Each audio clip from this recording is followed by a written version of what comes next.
श्री स्वामी समर्थ. जय जय स्वामी समर्थ.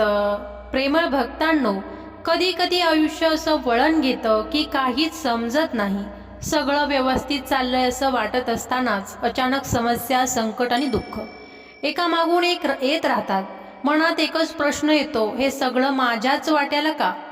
कधी शरीर थकतं, कधी मन हरवतं, कधी नात्यांमध्ये ताण येतो, कधी पैशाची चिंता डोकं वर काढते आणि सगळ्यात जास्त त्रास देणारी गोष्ट म्हणजे कोणालाही सांगता न येणारं आतलं दुःख.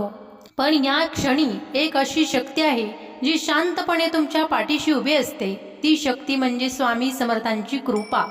स्वामी भक्ती म्हणजे फक्त नाम जप नाही, ती एक ऊर्जा आहे जी हळूहळू नकारात्मकता दूर करते आणि आयुष्यात सकारात्मक बदल घडवते.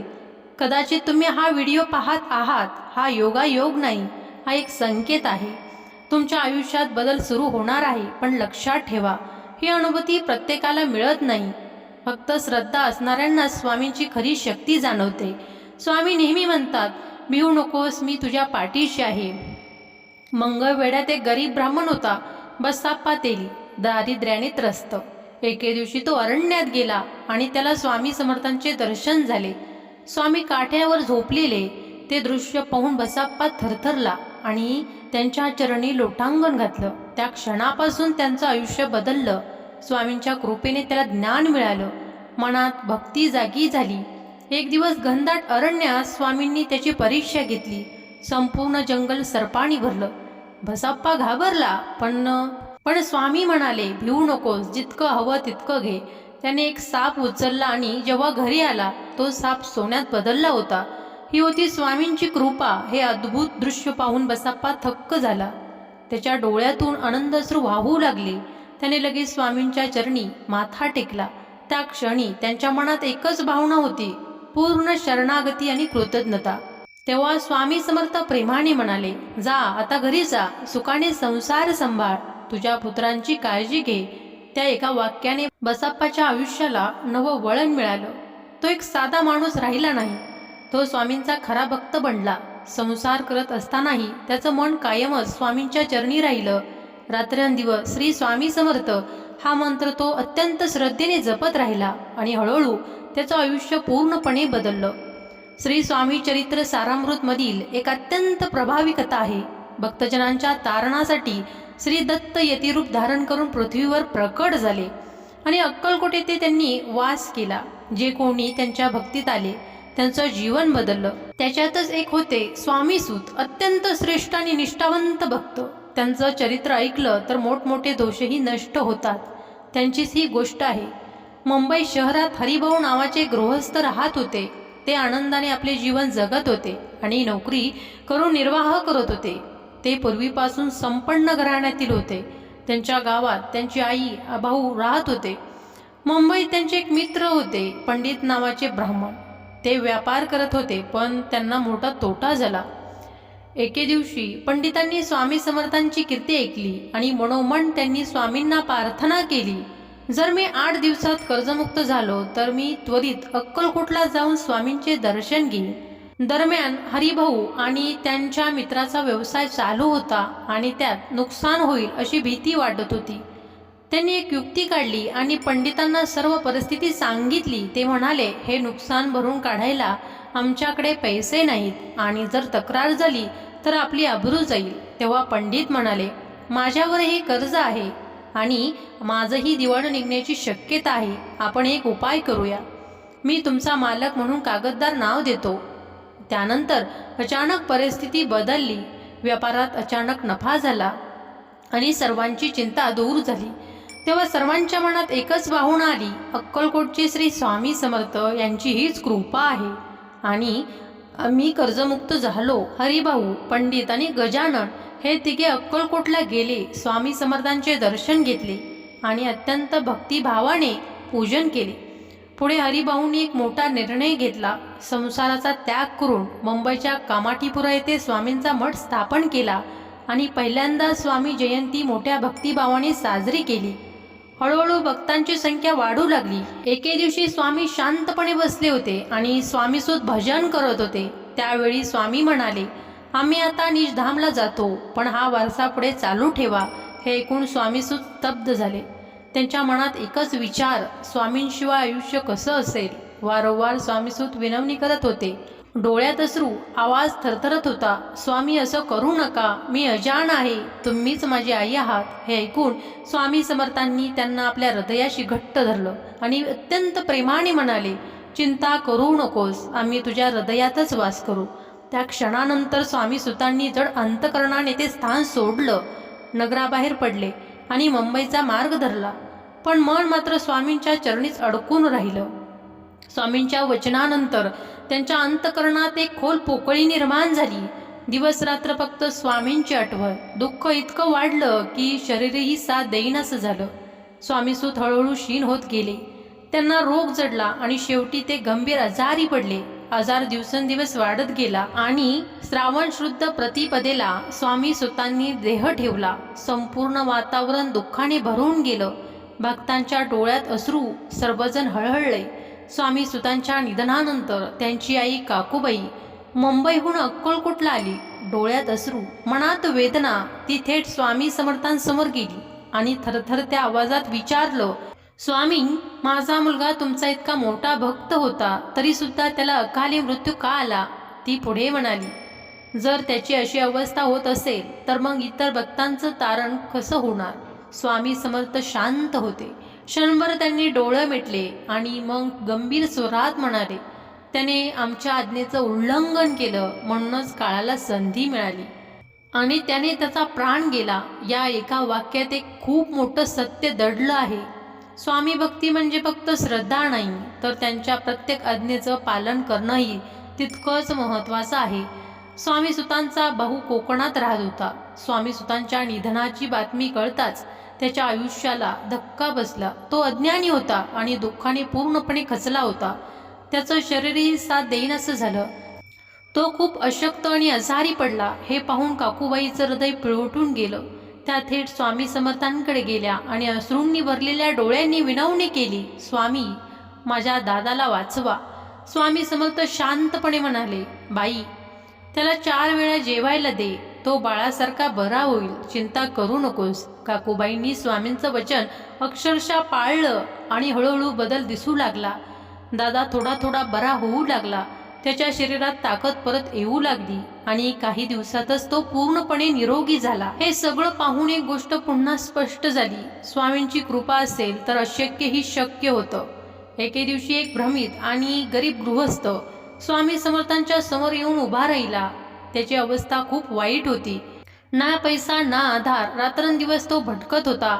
मनात एकच आशा, कोणीतरी मार्ग दाखवेल. स्वामी समर्थ त्यांच्याकडे पाहत म्हणाले, हे उच्चिष्ट घे आणि पात्रावर बस.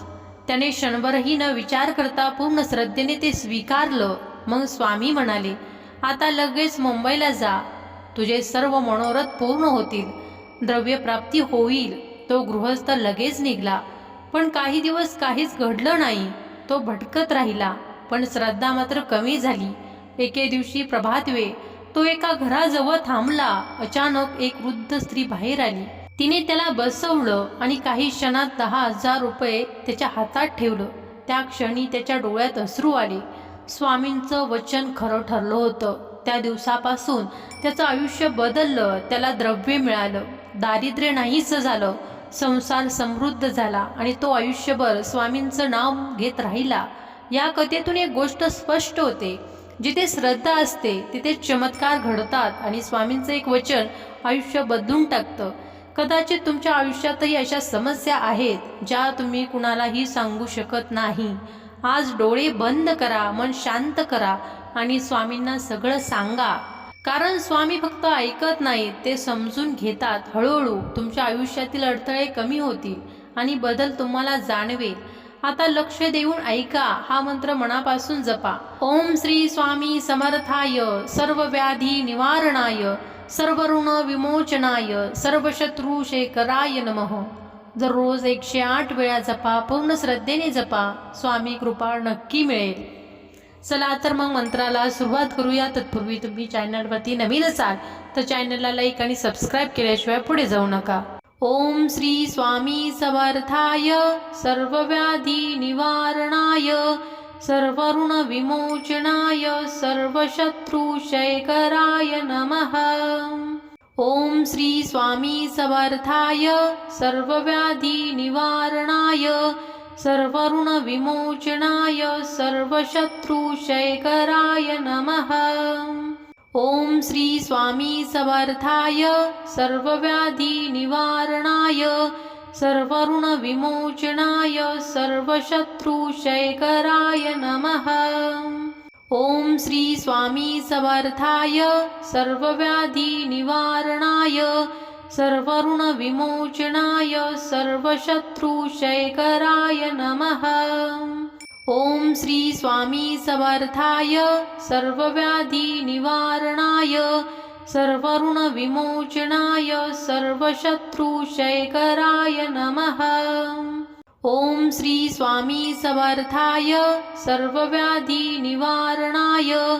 सर्वऋणविमोचनाय सर्वशत्रुक्षयकराय नमः। ॐ श्री स्वामी समर्थाय सर्वव्याधिनिवारणाय सर्वऋणविमोचनाय सर्वशत्रुक्षयकराय नमः। ॐ श्री स्वामी समर्थाय सर्वव्याधिनिवारणाय सर्वऋणविमोचनाय सर्वशत्रुक्षयकराय नमः। ॐ श्री स्वामी समर्थाय सर्वव्याधिनिवारणाय सर्वऋणविमोचनाय सर्वशत्रुक्षयकराय नमः। ॐ श्री स्वामी समर्थाय सर्वव्याधिनिवारणाय सर्वऋणविमोचनाय सर्वशत्रुक्षयकराय नमः। ॐ श्री स्वामी समर्थाय सर्वव्याधिनिवारणाय सर्वऋणविमोचनाय सर्वशत्रुक्षयकराय नमः। ॐ श्री स्वामी समर्थाय सर्वव्याधिनिवारणाय सर्वऋणविमोचनाय सर्वशत्रुक्षयकराय नमः। ॐ श्री स्वामी समर्थाय सर्वव्याधिनिवारणाय सर्वऋणविमोचनाय सर्वशत्रुक्षयकराय नमः। ॐ श्री स्वामी समर्थाय सर्वव्याधिनिवारणाय सर्वऋणविमोचनाय सर्वशत्रुक्षयकराय नमः। ॐ श्री स्वामी समर्थाय सर्वव्याधिनिवारणाय सर्वऋणविमोचनाय सर्वशत्रुक्षयकराय नमः। ॐ श्री स्वामी समर्थाय सर्वव्याधिनिवारणाय सर्वऋणविमोचनाय सर्वशत्रुक्षयकराय नमः। ॐ श्री स्वामी समर्थाय सर्वव्याधिनिवारणाय सर्वऋणविमोचनाय सर्वशत्रुक्षयकराय नमः। ॐ श्री स्वामी समर्थाय सर्वव्याधिनिवारणाय सर्वऋणविमोचनाय सर्वशत्रुक्षयकराय नमः। ॐ श्री स्वामी समर्थाय सर्वव्याधिनिवारणाय सर्वऋणविमोचनाय सर्वशत्रुक्षयकराय नमः। ॐ श्री स्वामी समर्थाय सर्वव्याधिनिवारणाय सर्वऋणविमोचनाय सर्वशत्रुक्षयकराय नमः। ॐ श्री स्वामी समर्थाय सर्वव्याधिनिवारणाय सर्वऋणविमोचनाय सर्वशत्रुक्षयकराय नमः। ॐ श्री स्वामी समर्थाय सर्वव्याधिनिवारणाय सर्वऋणविमोचनाय सर्वशत्रुक्षयकराय नमः। ॐ श्री स्वामी समर्थाय सर्वव्याधिनिवारणाय सर्वऋणविमोचनाय सर्वशत्रुक्षयकराय नमः। ॐ श्री स्वामी समर्थाय सर्वव्याधिनिवारणाय सर्वऋणविमोचनाय सर्वशत्रुक्षयकराय नमः। ओम श्री स्वामी समर्थाय सर्वव्याधी निवारणाय सर्वऋण विमोचनाय सर्वशत्रुक्षयकराय नमः। ओम श्री स्वामी समर्थाय सर्वव्याधी निवारणाय सर्वऋण विमोचनाय सर्वशत्रुक्षयकराय नमः। ओम श्री स्वामी समर्थाय सर्वव्याधी निवारणाय सर्वऋण विमोचनाय सर्वशत्रुक्षयकराय नमः। ओम श्री स्वामी समर्थाय सर्वव्याधी निवारणाय सर्वऋण विमोचनाय सर्वशत्रुक्षयकराय नमः। ओम श्री स्वामी समर्थाय सर्वव्याधी निवारणाय सर्वऋण विमोचनाय सर्वशत्रुक्षयकराय नमः। ओम श्री स्वामी समर्थाय सर्वव्याधी निवारणाय सर्वऋण विमोचनाय सर्वशत्रुक्षयकराय नमः। ओम श्री स्वामी समर्थाय सर्वव्याधी निवारणाय सर्वऋण विमोचनाय सर्वशत्रुक्षयकराय नमः। ओम श्री स्वामी समर्थाय सर्वव्याधी निवारणाय सर्वऋण विमोचनाय सर्वशत्रुक्षयकराय नमः। ओम श्री स्वामी समर्थाय सर्वव्याधी निवारणाय सर्वऋण विमोचनाय सर्वशत्रुक्षयकराय नमः। ओम श्री स्वामी समर्थाय सर्वव्याधी निवारणाय सर्वऋण विमोचनाय सर्वशत्रुक्षयकराय नमः।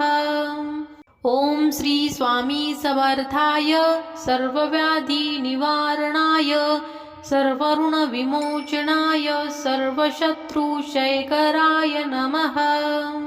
ओम श्री स्वामी समर्थाय सर्वव्याधी निवारणाय सर्वऋण विमोचनाय सर्वशत्रुक्षयकराय नमः।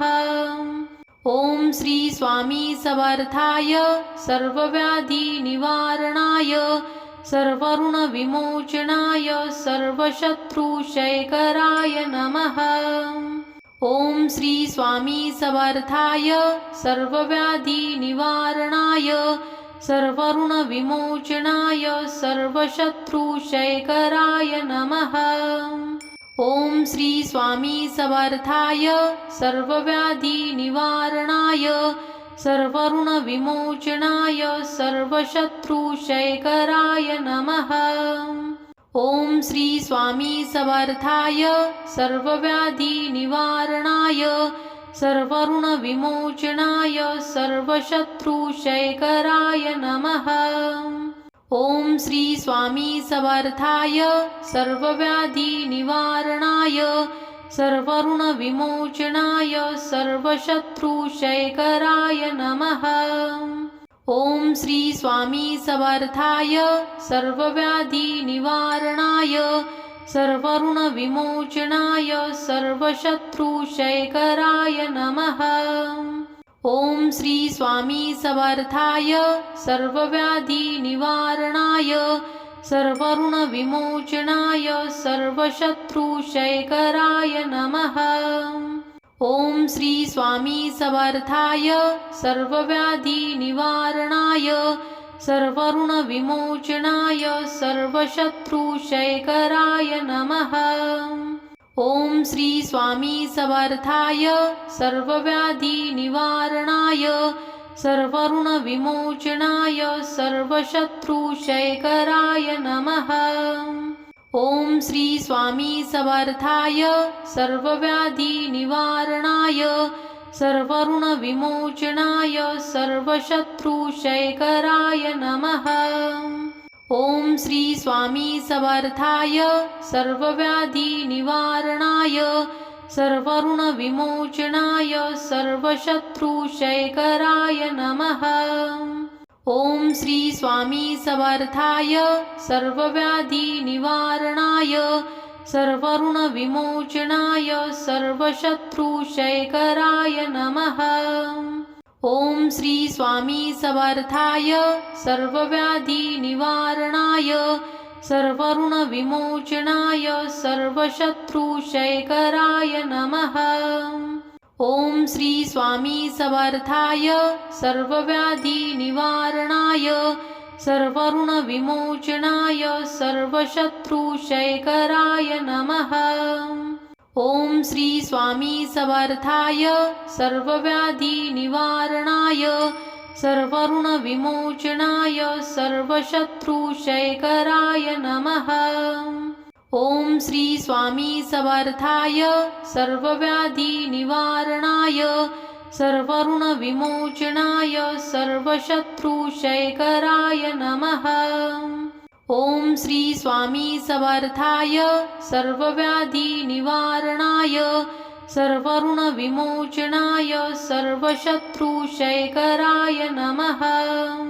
ॐ श्री स्वामी समर्थाय सर्वव्याधिनिवारणाय सर्वऋणविमोचनाय सर्वशत्रुक्षयकराय नमः। ॐ श्री स्वामी समर्थाय सर्वव्याधिनिवारणाय सर्वऋणविमोचनाय सर्वशत्रुक्षयकराय नमः। ॐ श्री स्वामी समर्थाय सर्वव्याधिनिवारणाय सर्वऋणविमोचनाय सर्वशत्रुक्षयकराय नमः। ॐ श्री स्वामी समर्थाय सर्वव्याधिनिवारणाय सर्वऋणविमोचनाय सर्वशत्रुक्षयकराय नमः।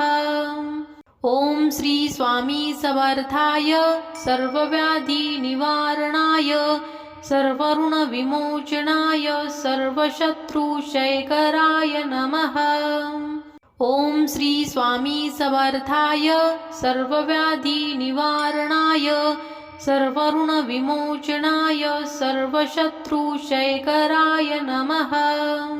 ॐ श्री स्वामी समर्थाय सर्वव्याधिनिवारणाय सर्वऋणविमोचनाय सर्वशत्रुक्षयकराय नमः। ॐ श्री स्वामी समर्थाय सर्वव्याधिनिवारणाय सर्वऋणविमोचनाय सर्वशत्रुक्षयकराय नमः। ॐ श्री स्वामी समर्थाय सर्वव्याधिनिवारणाय सर्वऋणविमोचनाय सर्वशत्रुक्षयकराय नमः। ॐ श्री स्वामी समर्थाय सर्वव्याधिनिवारणाय सर्वऋणविमोचनाय सर्वशत्रुक्षयकराय नमः।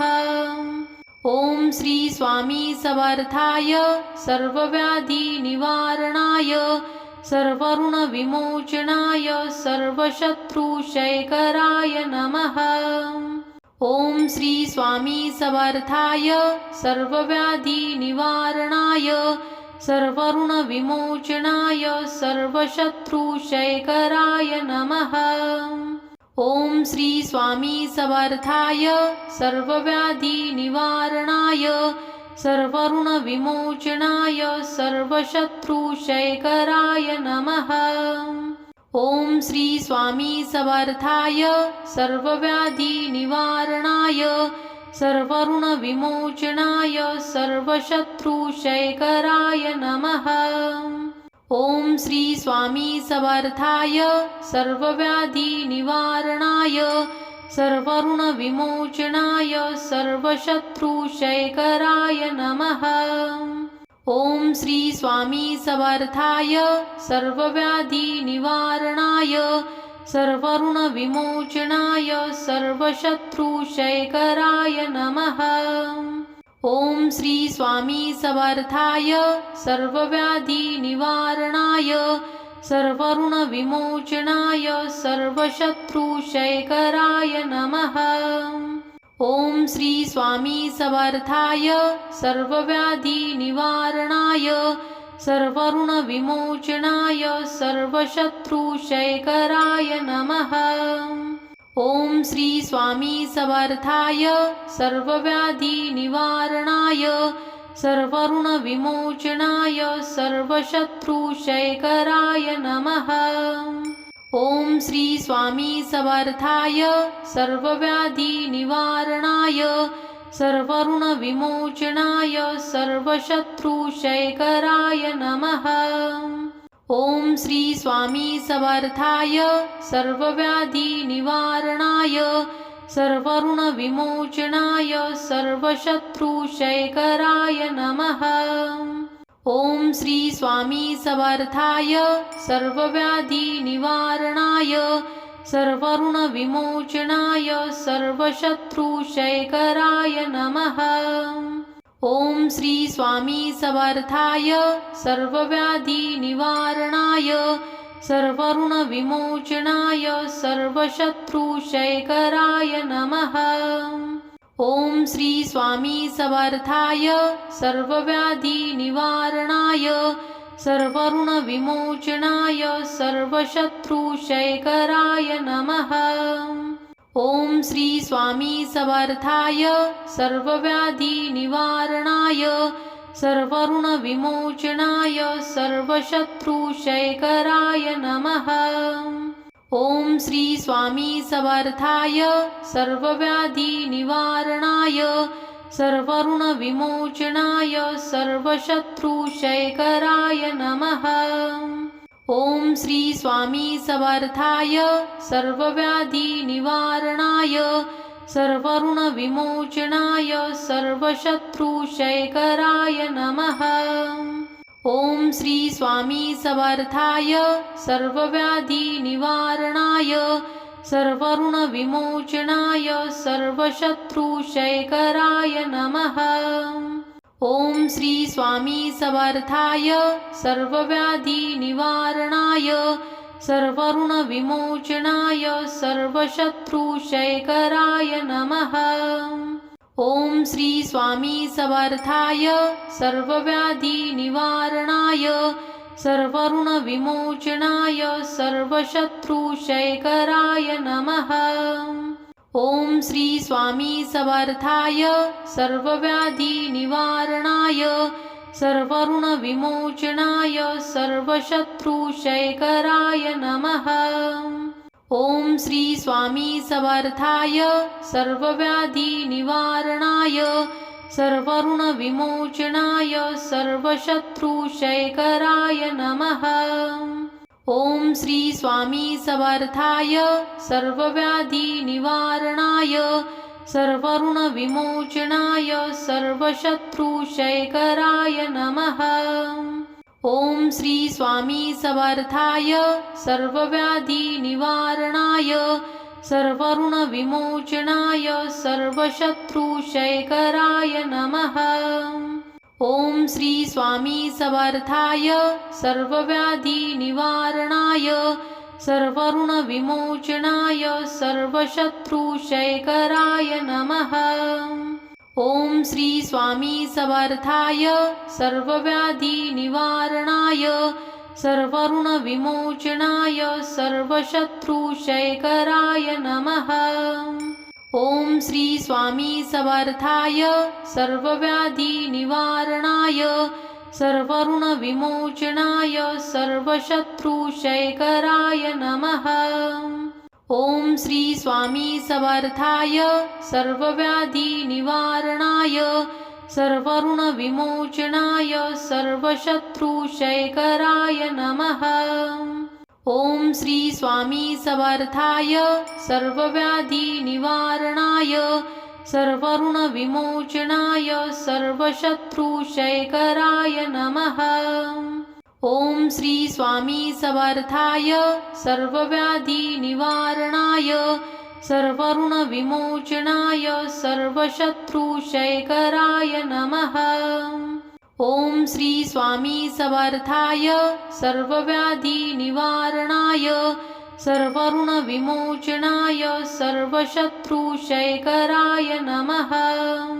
ओम श्री स्वामी समर्थाय सर्वव्याधी निवारणाय सर्वऋणविमोचनाय सर्वशत्रुक्षयकराय नमः। ॐ श्री स्वामी समर्थाय सर्वव्याधिनिवारणाय सर्वऋणविमोचनाय सर्वशत्रुक्षयकराय नमः। ॐ श्री स्वामी समर्थाय सर्वव्याधिनिवारणाय सर्वऋणविमोचनाय सर्वशत्रुक्षयकराय नमः। ॐ श्री स्वामी समर्थाय सर्वव्याधिनिवारणाय सर्वऋणविमोचनाय सर्वशत्रुक्षयकराय नमः। ॐ श्री स्वामी समर्थाय सर्वव्याधिनिवारणाय सर्वऋणविमोचनाय सर्वशत्रुक्षयकराय नमः। ॐ श्री स्वामी समर्थाय सर्वव्याधिनिवारणाय सर्वऋणविमोचनाय सर्वशत्रुक्षयकराय नमः। ॐ श्री स्वामी समर्थाय सर्वव्याधिनिवारणाय सर्वऋणविमोचनाय सर्वशत्रुक्षयकराय नमः। ॐ श्री स्वामी समर्थाय सर्वव्याधिनिवारणाय सर्वऋणविमोचनाय सर्वशत्रुक्षयकराय नमः। ॐ श्री स्वामी समर्थाय सर्वव्याधिनिवारणाय सर्वऋणविमोचनाय सर्वशत्रुक्षयकराय नमः। ॐ श्री स्वामी समर्थाय सर्वव्याधिनिवारणाय सर्वऋणविमोचनाय सर्वशत्रुक्षयकराय नमः। ॐ श्री स्वामी समर्थाय सर्वव्याधिनिवारणाय सर्वऋणविमोचनाय सर्वशत्रुक्षयकराय नमः।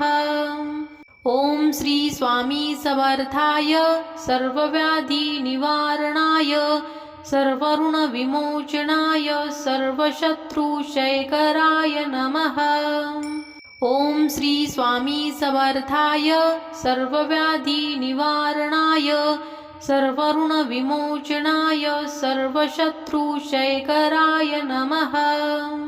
ॐ श्री स्वामी समर्थाय सर्वव्याधिनिवारणाय सर्वऋणविमोचनाय सर्वशत्रुक्षयकराय नमः।